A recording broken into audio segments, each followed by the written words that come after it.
Here are this week's top stories.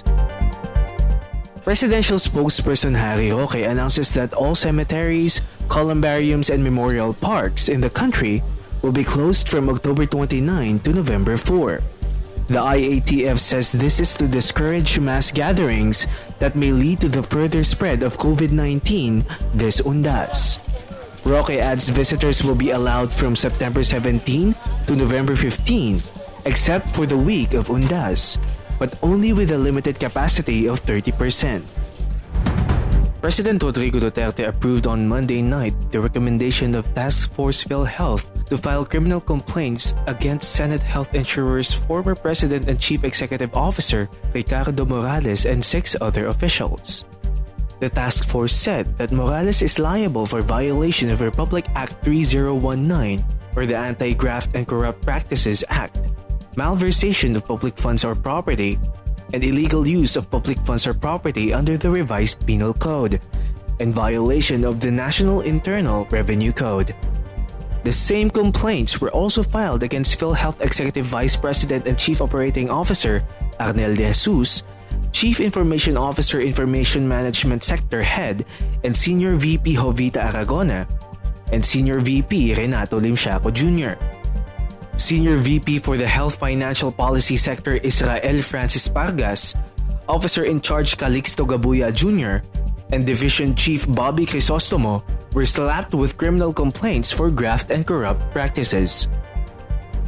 The issue of PhilHealth and corruption was really an important issue to the Filipinos and to everybody. I'm sorry for them, but they would have to undergo trial. Although they can always prove their guilt beyond reasonable doubt. The presumption of innocence still attaches.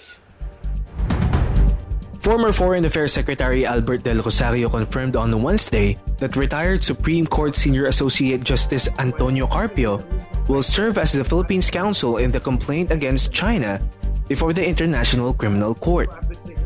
The complaint to the ICC covers alleged crimes Chinese President Xi Jinping and other Chinese officials committed in the Philippines Exclusive Economic Zone and in Philippine territorial waters. Del Rosario also urged neighboring Southeast Asian countries to submit similar complaints to the ICC to hold Chinese officials accountable. We pursue this case on the premise that we Filipinos should not sit idly by as China continues to flagrantly destroy our rights. Through our private efforts, we continue to work to protect our country's rights and to make China pay for its atrocities against the Filipino people. 4 people were killed when a rescue helicopter of the Philippine Air Force crashed in Basilan on Wednesday.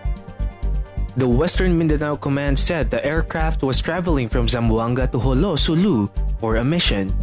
Initial information said bad weather might have caused problems for the aircraft, but authorities have yet to formalize this information. The Air Force temporarily suspended the use of its Sikorsky S-76 helicopters following the crash. The Food and Drug Administration has warned the public against buying and consuming certain unregistered food products and supplements, including a popular liver spread. The FDA said that it cannot assure the product's quality and safety since they did not go through the agency's evaluation process and are unregistered. The FDA requested law enforcement agencies and local government units to ensure that these products are not sold or made available in the market. The Bureau of Customs was also asked to prevent these products from entering the country. Israeli Prime Minister Benjamin Netanyahu and the foreign ministers of Bahrain and the United Arab Emirates sealed the accords establishing full diplomatic ties with the ceremony at the White House on Tuesday. There were, however, no handshakes to cement the historic agreements in the wake of the coronavirus pandemic. Hundreds of guests attended the event, which US President Donald Trump is hoping will boost his re-election chances in November. Trump said that up to 9 other countries were also poised to agree to normalize relations with Israel. Bahrain and the UAE are the first Arab nations to establish relations with Israel since Egypt in 1979 and Jordan in 1994. The Philippine Basketball Association announced on Thursday that the league is now set to return with an NBA-type bubble setup in Clark City, Pampanga. PBA officials disclosed the Pro Hoop has scheduled its Season 45 Philippine Cup restart on October 9 at the AUF gym pending approval from the government. 12 teams will be brought to Clark City on September 26 to start their scrimmages. Actor Dingdong Dantes was awarded on Tuesday the Asian Star Prize at the Seoul International Awards for his role in the Philippine adaptation of the Korean series Descendants of the Sun. In a pre-recorded speech, Dantes dedicated the award to the show's staff and mentioned the frontliners worldwide who are addressing the coronavirus pandemic. Dantes portrayed the role of Big Boss in the series, which was originally played by Song Joong-ki. He is the fourth Filipino actor to receive the award after Alden Richards, Dennis Trillo, and Gabby Concepcion. For more stories and updates, visit our website advocatesomi.com and check out our social media pages. This is Joshua Arimado for Advocates TV.